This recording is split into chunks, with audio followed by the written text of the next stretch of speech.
Hey guys, we're back at the New York Auto Show, and here we have the all-new Crosstrek. Over there to our left, we have the all-new Crosstrek Wilderness, which we'll do a separate video on, but I want to show you guys around this Crosstrek Sport right here, and of course, it's all new for this model year. Now, what if Subaru changed? Well, the entire front end, obviously, is completely different. We have this more angular and aggressive front end, and they kind of went without a framed grille. This is a really unique design I haven't really seen too much in the industry. Subaru kind of went with this almost frameless grille design, so we have these bits of the grille kind of protruding out and blending in with the bodywork, and you kind of have the outline of their hexagonal grille into the bodywork. I actually think this is a really unique design language. I think it helps the Crosstrek stand out a little bit more. We also have full LED lights on this particular model as well, and we have a newer kind of lower accent. Now this is the Sport model, so we're gonna get this kind of like gold trim. We also have rear lower fog lights and some cooling down here with some plastic cladding, as we typically see on a lot of new Subarus these days. Coming around to the side, we actually see some influence from the new WRX. So with this side cladding, we have this vented area going on over here on the side, which is pretty nice. I guess that's to kind of help air move over the wheel arches. We also got this new wheel design. I believe there's 17 and 18-inch wheel options you can get on the Crosstrek now. There's a black, pretty big and chunky with the rim, so I'm not sure if that's my favorite thing I've ever seen before, but this is what you're going to be having on this particular sport trim right here. And as you can see, we have some more prominent sport badging this time around for this newer Crosstrek. We can see Sport right here.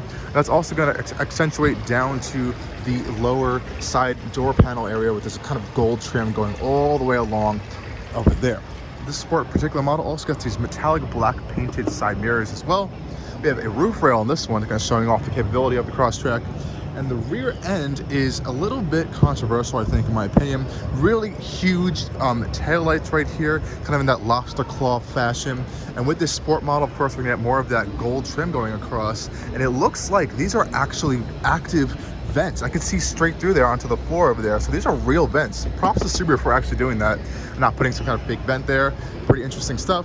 We also have more of that black painted. This is not plastic, this is actually metallic paint on here. So I kind of actually like that versus a plastic just piece right there. And this is a pretty nice color, I do have to say. It's kind of like this milky green khaki finish. I quite like it a lot. Now, this one inside also is gonna have the Sport interior option as well. So we have these cloth seats over here. You can see this Sport gold trim on the seats. And we also have this unique kind of textured pattern in the center of the seats. These are heated. And the new Subaru interior is pretty much what we've seen already on the Outback, on the facelifted Ascent. We have their new touchscreen infotainment system right here in the center console. We also have their traditional shifter for their continuously variable gearbox or transmission. And we have our Subaru Eyesight controls over here. This is the latest generation of Subaru's Eyesight cameras, which is their driver assistance systems. Hopping inside the new Crosstrek, pretty solid funk from the door panels. This does ride on Subaru's global architecture. And this is the facelifted Crosstrek, so thankfully we do have a fully new interior. Pretty much all plastic materials you're going to find on the inside. Some soft touch, harder touch materials here and there. These seats are pretty comfortable, I will say, though I believe you can option for leather if you go for like the limited trim of the Crosstrek. The Crosstrek, thankfully, still comes with a moonroof over here. No panoramic roof, though, as this Crosstrek is a smaller vehicle. No digital gauge clusters yet on any Subarus in the United States, unfortunately. I really wish they would give us an option for that. So we do have our two analog gauges and this little multi-function display in the center bit over there. And again, all the controls and everything is pretty much familiar that we're gonna see in all new Subarus. Let's go take a tour of the rear end really quickly, guys.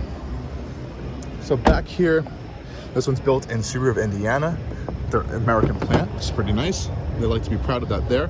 So back here, pretty huge plastic panels on the doors over here. I'm guessing this is for durability, but it doesn't look very premium, but this isn't a premium vehicle, so that's okay.